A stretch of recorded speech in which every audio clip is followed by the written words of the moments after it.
Welcome back to Good Morning Kenya. My name is Mike Migwe, and now we shift gears and talk about the United Nations Environmental Assembly 6th edition that is happening here in Nairobi. And in studio, I'm joined by one Daniel Wanjoki, who is the lead scientist and CEO of EcoSave Africa. Karibu sana to the studio. Thanks, Sarame. How are you doing? I'm quite fine. Yes. Thank you for having me here. Yes. Let's get right into it. What should African countries especially expect or pursue in as far as the ongoing UNEA 6 is concerned? To be truthful, this is not a very good opportunity for us in Africa. This is the 6th UNEA. Yes. But besides the UNEA, we had the COP28. Yes. A lot of promises were made, and we were promised heaven. But nothing really has happened. So I would still describe this as a talk show and an opportunity for Kenya to have tourists by forced tourists. The discussion, even today if you come from the airport, yes, or to the UNEP headquarters, yes, there's nothing that tells us something is happening. Other than the jam, there's nothing. We've failed to capitalize on this opportunity to discuss what we did in September during the African Summit. Yes. That's what we should be hearing now. The discussion we had here was very good. Yeah. We had very fruitful discussions during the summit. And this was a side show. This is the main thing now when everybody in the world is listening, but there's very little coming from the agenda. Yes. Yeah. Stakeholders have also called for the actualization of the loss and damage fund.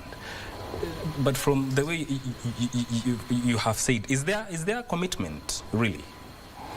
Fortunately for Kenya, we actually got some money, a number, I think 600 billion, which was supposed to be used for climate mitigation. That is to make it easier for life easier for pastoralists in our country who have been affected by the loss of pasture through climate change. We should have done something about, now we should be doing something about our energy sector. Our electricity is still high. We are not able to do production. We have a problem already with cutting down of trees to provide firewood. Yes. I would have thought this opportunity would give us the impetus to go to the villages and help them do biogas systems so that they can produce energy without cutting down trees and use that money. Actually, you would ask yourself, what has, other than the tree planting we did for a whole day in the whole country, there's nothing much you can actually associate to the climate change, the funds that were provided in COP28, and there's also nothing much coming in terms of what is happening on the ground. Even fertilizer, subsidized fertilizer doesn't seem to have traction in many parts of the country. We know some parts of the country are doing well with the distribution of fertilizer. Although it was not even meant for climate change, but it could help us reduce the impact of climate change by having a better crop. Yes. But it's not happening in many parts of the country. It is not. So we're not focused on things that can actually change our lives. And while we have a lot of discussions, a lot of white papers being discussed at UNEA, there is very little on the ground. My parent may not know this UNEA today, but she's the same person who is affected by climate change. The crops didn't come, the rains didn't come at the right time. Yeah. When she was now preparing to harvest, rains came in January when nobody expected it.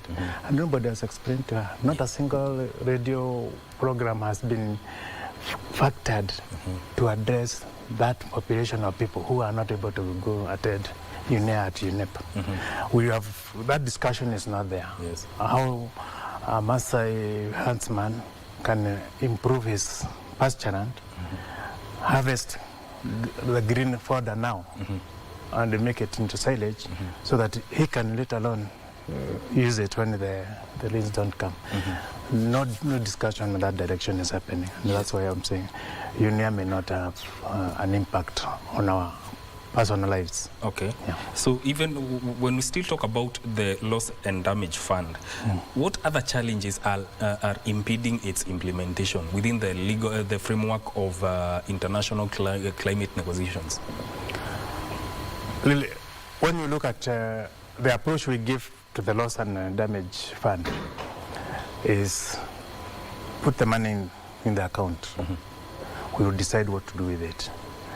It happens that most of us have a freezer account. Yeah. And so the money coming in, you just set up a note debt. Yes. Maybe clear you from a CRB. Yes.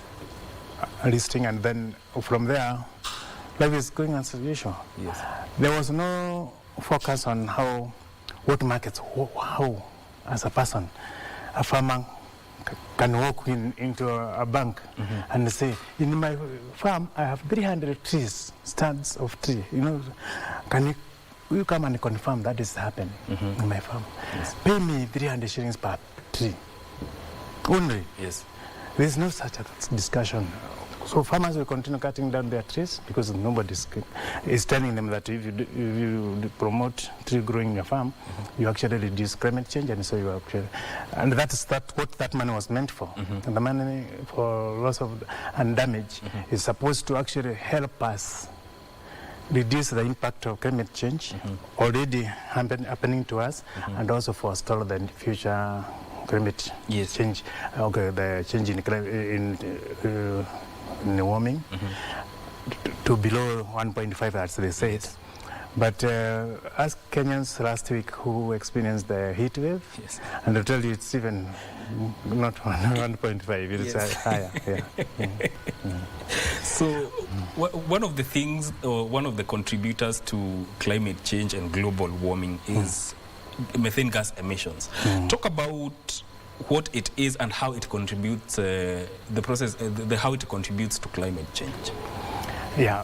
When we talk about climate change that has been caused by humans, one of them is carbon dioxide from industries. But carbon dioxide happens to be absorbable by plants and other organisms around us. Yes. But methane gas, which is a very small molecule, it's a carbon and 4 hydrogen. That's the formula for C4. It's a very tiny molecule. Once released, it goes to the highest point in the atmosphere, around 25 kilometers from the ground, and forms a blanket. This blanket, you may imagine it like your windscreen in the car. Yes. When it gets very hot, your car temperature is almost 50 degrees inside, and outside is cooler. It's far much colder. Yeah. Methane gas, acting like a greenhouse gas, has a almost 80 times more greenhouse that global warming potential. Yes. The potential to create higher temperatures than carbon dioxide.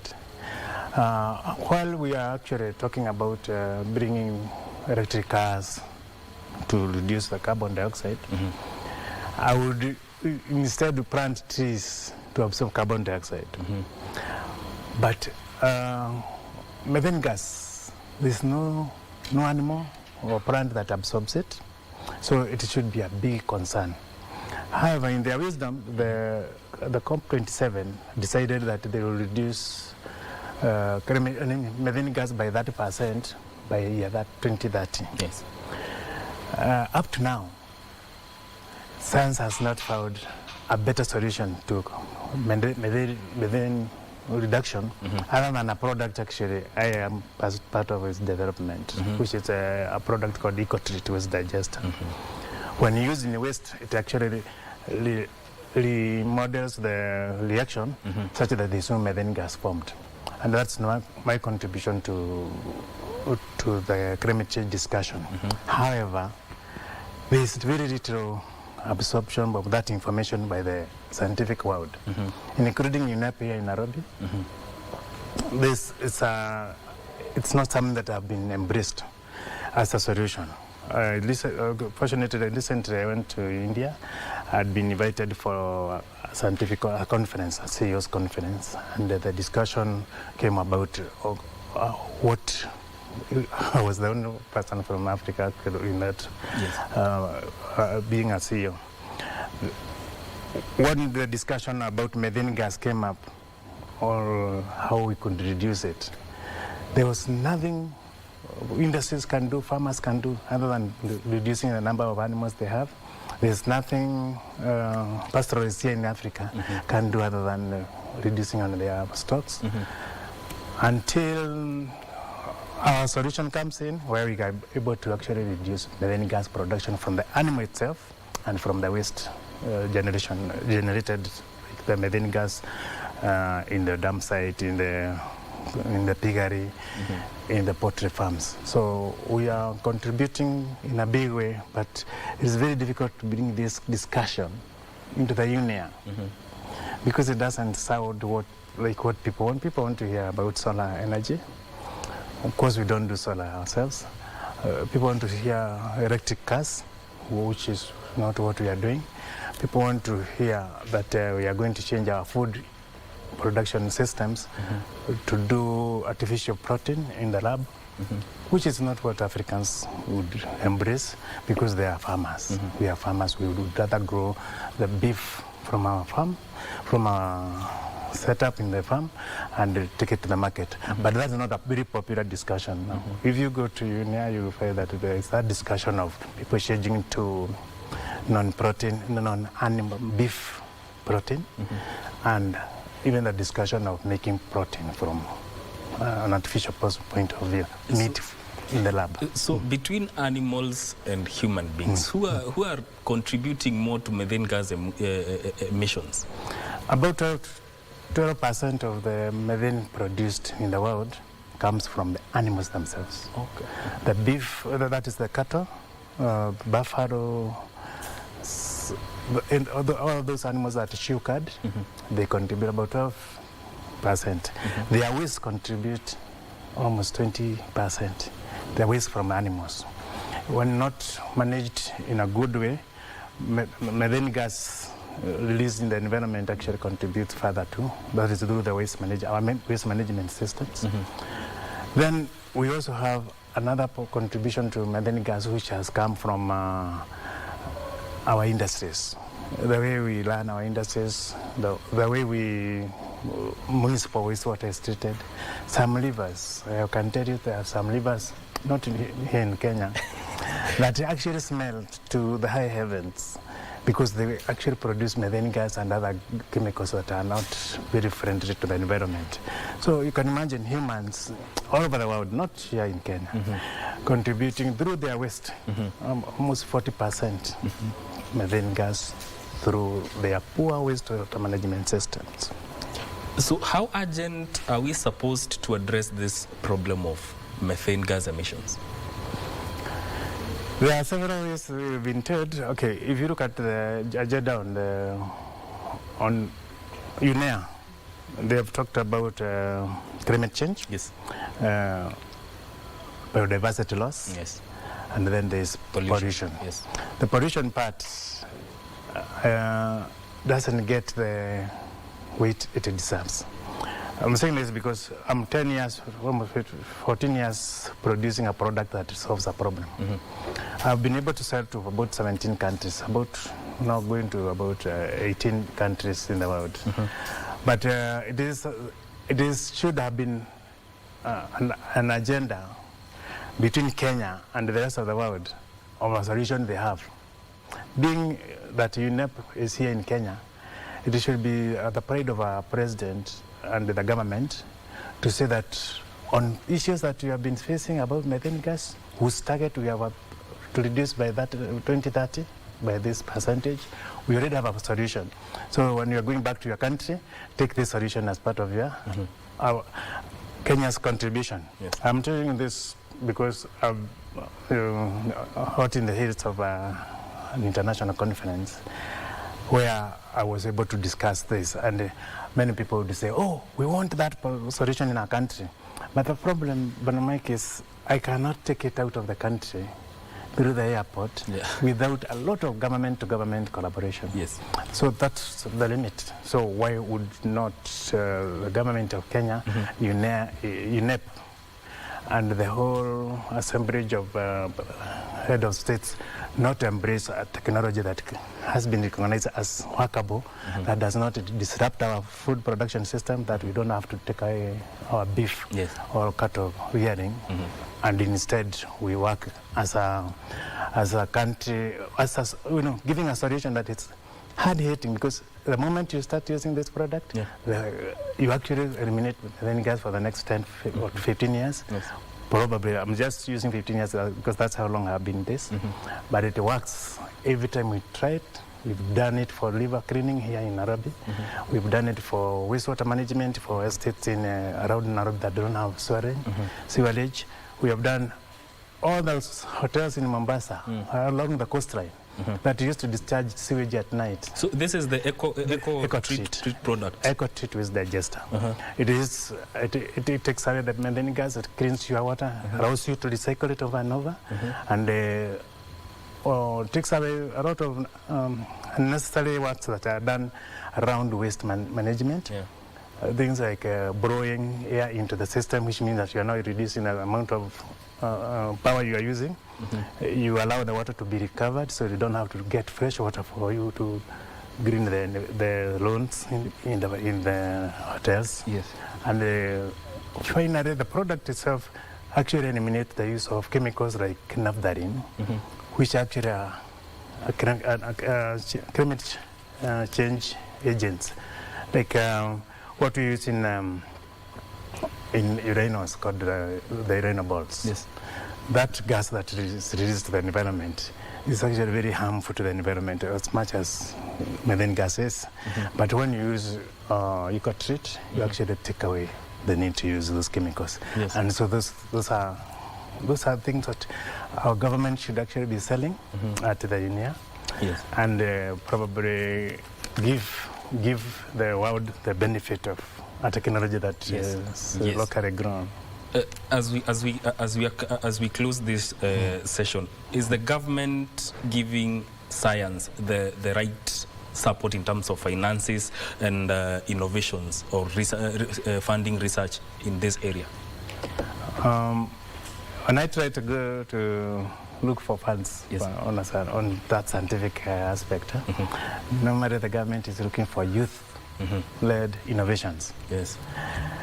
But you're looking for youth-led innovation when youth should actually be plugging into this, because this can help every youth in the world to get can create jobs in every country. So it doesn't have to be a youth-led innovation. Yes. That's the wrong approach we give it. Yes. Instead, we should look at what is it that the youth can capture in this technology space, and learn with it to improve the world as a whole. Yes. Not waiting for someone to come with an idea of how well to make beads.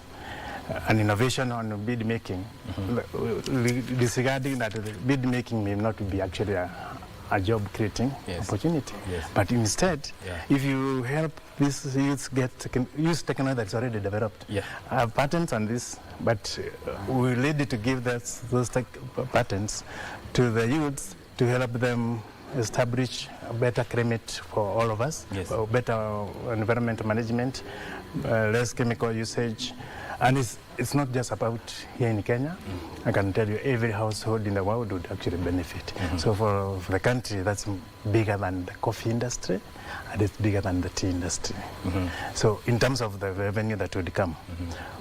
But it's very difficult to push this idea in an environment where we are used to the north to south. Most solutions, the solar panels coming down, electric cars coming down from north to south. So when something coming from Africa, it's quite a hard sell, and that's what the challenge we are. Yes. Thank you so much for making time for us here on Good Morning Kenya, and we look forward to the outcomes of the UNEA 6 that is happening at the UNEP headquarters here in Nairobi. We have been talking to Daniel Wanjoki, who is the lead scientist and CEO at EcoSave Africa. And here is where we wrap up Matters. Good morning, Kenya. On behalf of my co-host, that is Vivian Ndegwa and Victor Olo, my name is Mike. May we continue enjoying the rest of your viewing. Good morning.